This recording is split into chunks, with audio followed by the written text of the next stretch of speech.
উপমহাদেশের প্রখ্যাত চলচ্চিত্র নির্মাতা মৃণাল সেন বাংলা সিনেমাকে তিনি নিয়ে গেছেন বিশ্ববাজারে। চলচ্চিত্র নির্মাণে সব ব্যাকরণ ভেঙে দিয়েছিলেন। গণমানুষের কথা, শোষিত মানুষ, দুর্ভিক্ষ, অভাব, সংগ্রাম, জীবনের বাস্তবতার চরম উপলব্ধি পর্দায় তুলে এনেছেন এ বাঙালি নির্মাতা।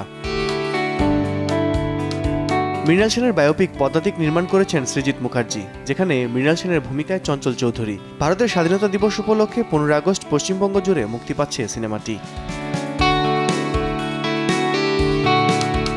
নতুন খবর হলো, সাফটা চুক্তির আওতায় পদাতিক মুক্তি পাবে বাংলাদেশে। সিনেমাটি আমদানি করছে জাজ মাল্টিমিডিয়া। প্রতিষ্ঠানটির কর্ণধার আব্দুল আজিজ জানান, সিনেমাটি আনার সব প্রস্তুতি সম্পন্ন, সংশ্লিষ্ট দফতরে কাগজপত্র পাঠানো হয়েছে। অনুমতি পেলেই পদাতিক আসবে বাংলাদেশে। 16 আগস্ট দেশে মুক্তি পাবে সিনেমাটি। এদিকে পদাতিকের পোস্টার নিজের ফেসবুকে শেয়ার করেছেন চঞ্চল চৌধুরী। লিখেছেন, কহ কানে কানে, শোনাও প্রাণে প্রাণে, মঙ্গল ও বারতা।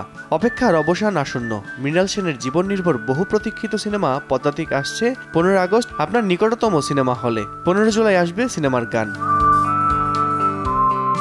নগদের কাছে সব গ্রাহকই প্রিয়, তাই তো সারা দেশে ক্যাশ আউট চার্জ সবচেয়ে কম।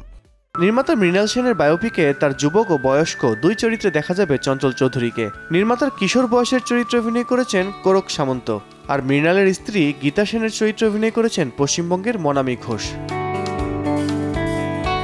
আল কাসির, সমসংবাদ, ঢাকা।